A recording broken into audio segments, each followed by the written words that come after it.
podcast fans! It's Rhea Wong with you once again with Nonprofit Lowdown. Today is another solo episode, which I'm digging, but I love the combos too. I am sitting here, it is February, but spring is around the corner. I can just feel it in the air. So I thought it would be fun to do an episode about how to spring clean your nonprofit. This comes by a special request from Harry Kennedy. So Harry, this one's for you. So I got some tips for you. And for those of you who are Magic School Bus fans, 3 is the magic number. So there are 3 topics I want to cover today.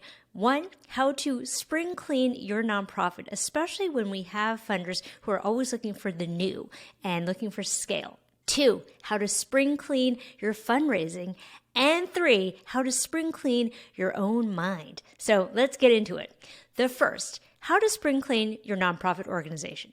Now, I think the challenge that a lot of us face is that we are constantly thinking that we have to give our funders something new. This is particularly true of foundation funders who may want to see growth, they want to see scale, and so that puts pressure on us to constantly grow. There's this idea that we either grow or we die. I just want to challenge this a little bit because I do think that even though you may be running the same program year after year, and there may or may not be growth in it, there are evolutions that you're seeing. So what I want to challenge you to do as you're thinking about refreshing or spring cleaning your program, a couple things here. The first thing I want to recommend that you do is take some time and think about what are 3 things that have gone really well. So 3 proof points, 3 impact numbers, 3 things that are really impactful that you can wrap a story around. Then I want you to think about 3 things that you learned this year. The reason why your success stories and lessons learned are really impactful is it creates a really nice narrative to be able to present to funders about why you're not doing the same thing over and over again. So even though you may be delivering the same program, chances are you're not delivering it in exactly the same way. What funders really want to see is change and growth and learning. Even though you may be impacting the same number of people overall, chances are you're probably not doing it in exactly the same way based on things that you've learned. And then the third thing I want you to think about is, are there goals for this year? Maybe there are 3 goals. I love it, 3. But what are the goals for this year? And how can you tie the goals for the year back to the story of what went well and what you've learned? And then finally, as far as your program Spring Clean, take the time to think through some really good success stories. I'm going to choose 3 success stories that you can really build stories around to present, because at the end of the day, when people fund you, what they're really funding is outcome. They really want the story that they tell themselves about the hero in their mind. That loop needs to be closed. And the loop is closed when you share a story of transformation, when you share a story of the impact of your work and how their resources made that possible. Actually, it just gave you 4 ways to spring clean your program. Let's talk about your fundraising. Spring is a great time to spring clean your email list. Now, if y'all haven't done that in a while, this is a perfect opportunity to do this. Why? Number 1, assuming that you're sending out regular communications to your audience, there's some number of people on your list that don't open your emails, that probably shouldn't be on your list. Maybe you don't know how they ended up on your list. So I'm going to tip my hat here to my friend Jess Campbell, who's a big fan of spring cleaning your list. Take this opportunity to purge the list. You can send out an email, and if you have any kind of email program platform like MailChimp, you can see who's actually opened your emails. If you do a search for, say, I don't know, people who haven't opened your emails in the last 3 months, you can send an email and basically says, hey, haven't seen you in a while. Let us know if you still want to be on this email list. Click here. If they do, they'll click. If they don't, they just get purged, because the reason they're sitting on your email list, you're paying for them to be on your email list, but they're not actually in your network. They don't want to be on your list, so they shouldn't be on the list. So we need to stop paying attention to the vanity numbers and really look at the number of people who are opening our emails and clicking on our emails. So when you purge your list, your open stats and your click-through stats should actually get much better. So that's one way that you can spring clean for the year. The second thing I want you to think about is spring cleaning your communications. So this is a perfect opportunity to look at your communication metrics. How many people are actually opening your emails? How much traction are you getting on your social media? this is a great time to take a step back and look at what are your best performing posts? What is your best performing email opens? Whatever it is, identify any similarities or commonalities and double down. Do more of that. And then the third thing that I want you to do is spring clean your database. What do I mean by this? And y'all know you got some dirty data out there. No shade, but I know it's probably true. You are probably sitting on messy data. What I mean by that is any number of things. Donors that have multiple entries, donors whose gifts are not affiliated with their contact, names that are not capitalized properly, names that don't have uniform salutations, addresses that are messed up, people whose emails are bouncing, phone numbers that are bouncing. This is the perfect opportunity to clean up your list because you want it as clean as a whistle. So a couple of things that you should be looking at. You should be looking at salutations. You should be looking at names, and if they're capitalized properly and that are merged properly in the right fields. You should be looking at addresses. You should be looking at any email that has been bounced back to you. You should be looking at phone numbers. All of these things are really important. And obviously, you should also, to the extent that you are able to, verify that all the gift information is properly inputted. That means also, and this might be a really fun thing to do, is create naming conventions and data input conventions for the nonprofit. So what I mean by that is at some point, you'll have folks who are inputting data. You want to make sure that data is inputted in the same way for consistency. So spring is a great opportunity to do that. I know it's not sexy, I know it's not fun, but it is very necessary. And then the third thing I think you could do to spring clean your fundraising operations, take a step back and look at your operations. Look at all of the processes that you have for each step of the donor process. Have you written these things down? Do you have standard operating procedures? Have you mapped out a process? Because oftentimes, and I find that this happens mostly with founders, is it all just lives in your head. I used to call it the if I get hit by a bus manual, but then I decided that was negative and I didn't want to put that kind of energy in the world. So I now called it the when I win the lottery and move to Bali manual. It should be a manual that has all of the things that live in your head down. There are lots of platforms that you can use. Notion is one that I've seen used successfully. You could just use good old Word and put it down in a document. But the idea here being that as a founder or any leader, you have lots of things floating around in your head about how things are done, why they're done this way, what's the context for it, how do we know that we're successful. Spring is a great opportunity to start to put those things down on paper because if they live in your head, they might as well not exist. And then the final thing I want to talk about with spring cleaning is your own mindset. Now, as leaders, it's tiring out there. And actually, I'll cite a Harvard study which shows that burnout is not actually related to the amount of work you have to do. It's actually directly correlated with how lonely you feel at work. And so as executive directors, and I know I'm talking to my executive director people out there, it is a lonely job. It's lonely at the top.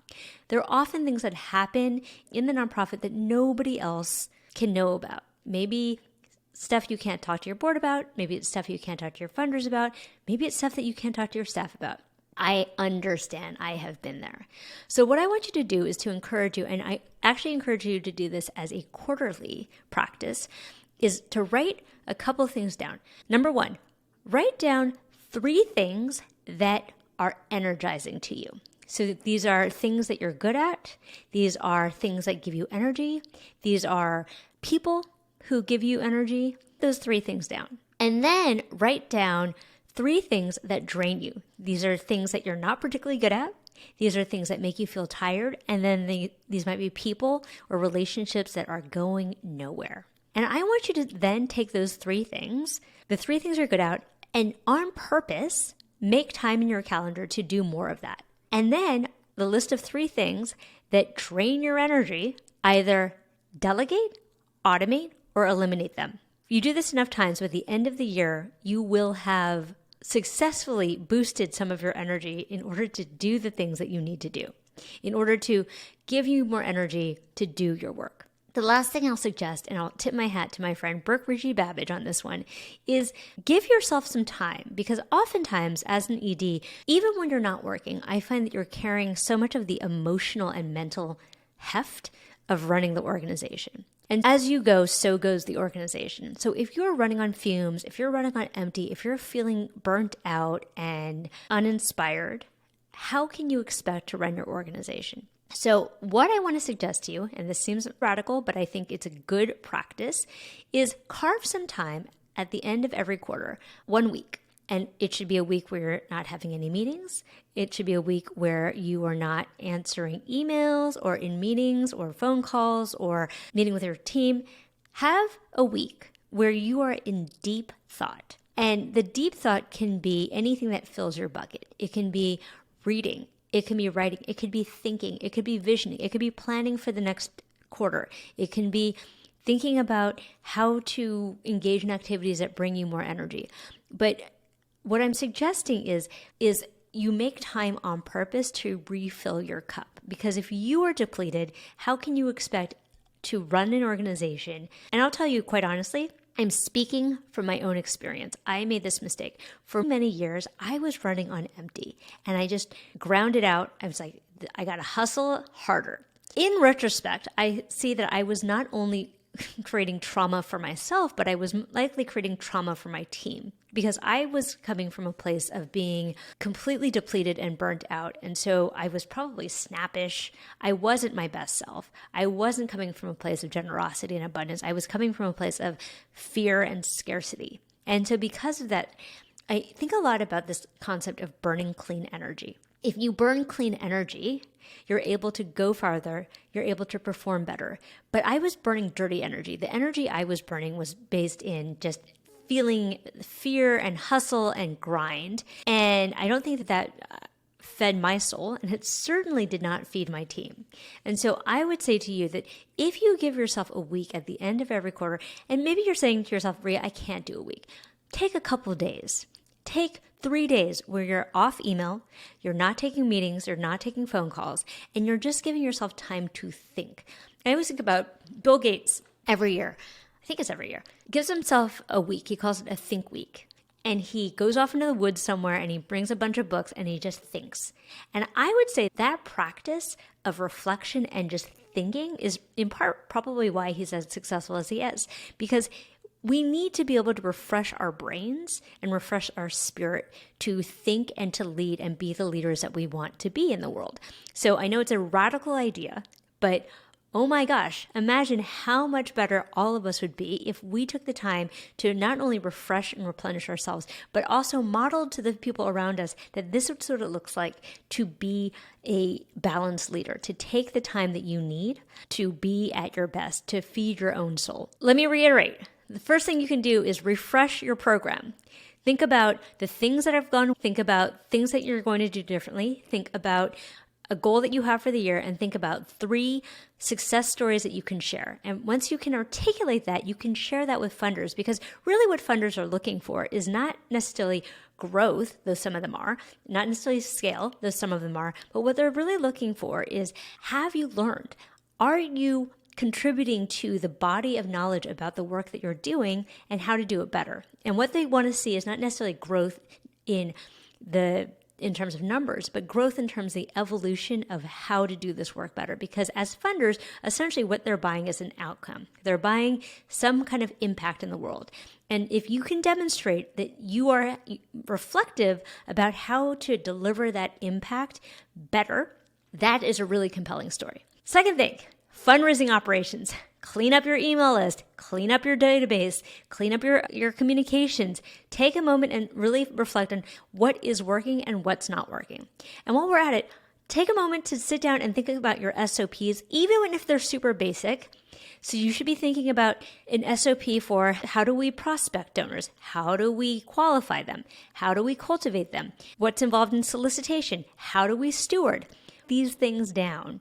You can always iterate it, but it's really important to just start writing them down. Also, don't sleep on naming conventions to make sure that everyone is entering data in the way, in the same way. And then finally, replenish yourself. Think about things that you're really good at. So let me go through that again. Things that you are uniquely qualified to do, things that give you energy, things that you're really good at. List of 3. Then the next 3 things that you're not that good at or that other people are better at, things that drain you, relationships that are going nowhere. Then you take that list of 3 things that you're really good at, put it on your calendar, make time to do those things on purpose. And the 3 things that really drain you, eliminate, delegate, or automate it. Make sure that you stick to that for the next quarter. And then finally, radical idea, take some time to reflect, to think, to replenish, to read, to just get in touch with yourself, because that is essential as a leader. I've done yoga for over 20 years now, and every changing of the season, during every season, because every season your body needs something different.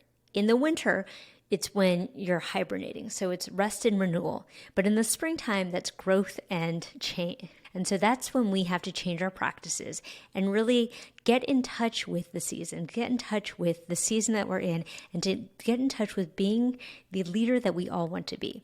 If that was helpful to you, I would love if you would consider putting a review on Apple Podcasts, and make sure to subscribe to my newsletter for more insights on how to be a better leader. Thanks so much. See you next week.